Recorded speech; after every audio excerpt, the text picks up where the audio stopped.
Tuhan sangat mampu merubah musuh-musuh Injil menjadi orang-orang yang justru mengakui Injil. Tuhan sangat mampu untuk mengubah sebuah kebencian menjadi sebuah kasih kepada Dia. Kenapa?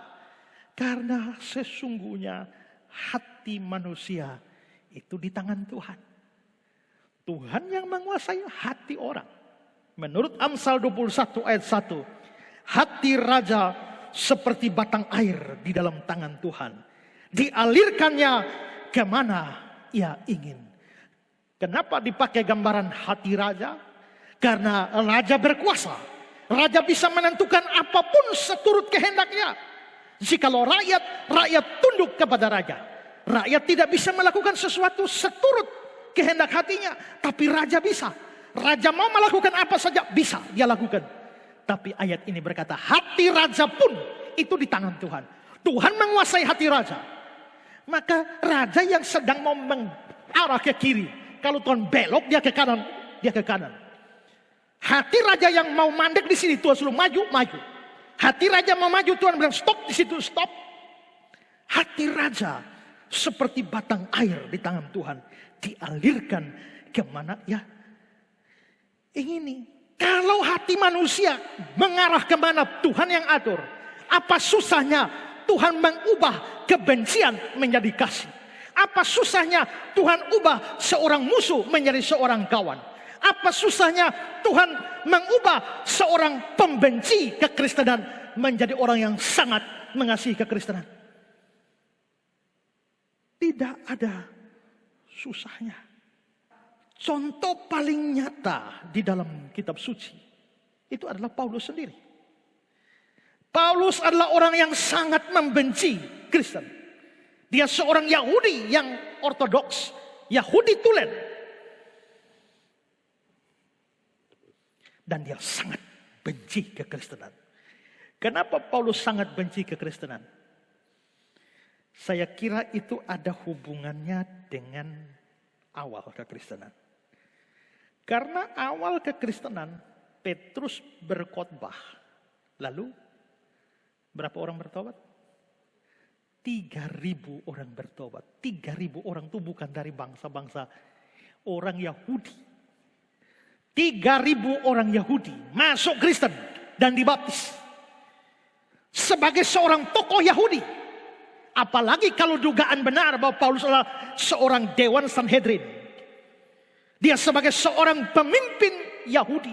Seorang yang setia kepada agama Yahudi. Tahu bahwa ada umatnya 3.000 orang dibaptis masuk Kristen. Marah tidak? Coba. Kalau saya bikin KKR di Istora Senayan. 3.000 orang Islam bertobat masuk Kristen baptis semua. Saudara kira semua orang akan mengasihi saya dan mencintai saya? Pastilah. Kebencian akan datang, kemarahan akan datang. Maka itu bisa menarik permusuhan yang hebat. Kebencian yang hebat kepada kekristenan. 3.000 orang bertobat dalam satu hari. Selanjutnya para rasul terus memberitakan Injil. Dan makin hari firman Tuhan kisah para rasul mengatakan Tuhan menambahkan jumlah mereka dengan orang percaya.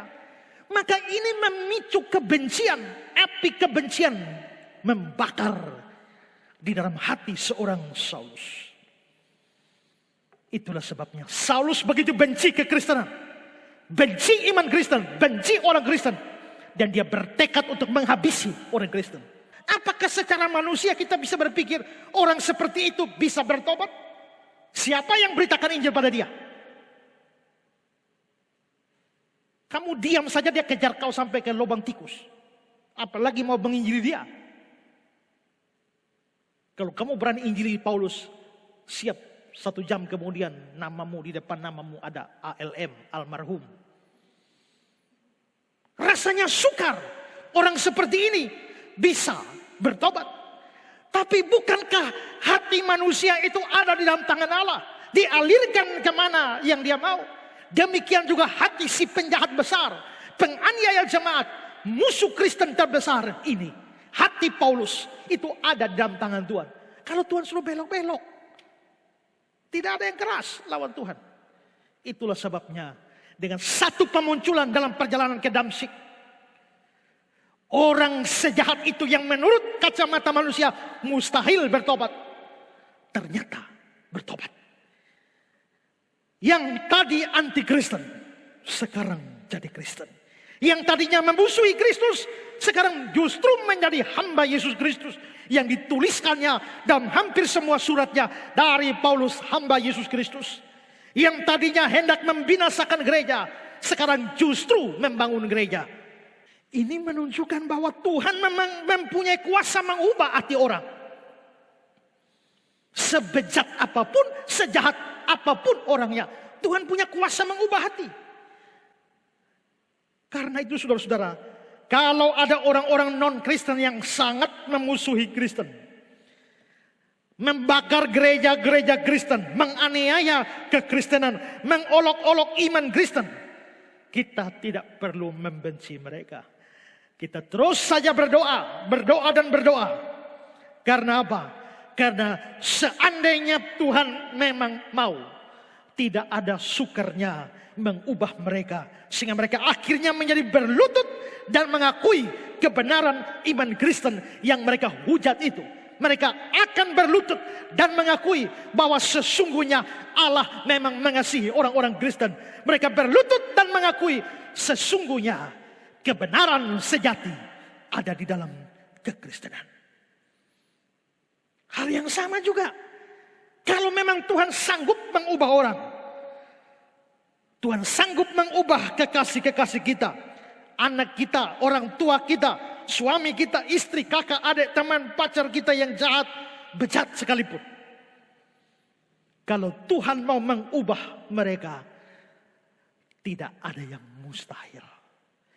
Karena itu bukan menjadi alasan bagi kita untuk membenci para pembenci kita. Membenci para pembenci Kristen. Membenci para pembenci Kristus. Tidak. Dan kita juga tidak boleh berputus asa dalam pengharapan bahwa Tuhan bisa mengubah orang-orang jahat jika Dia mau.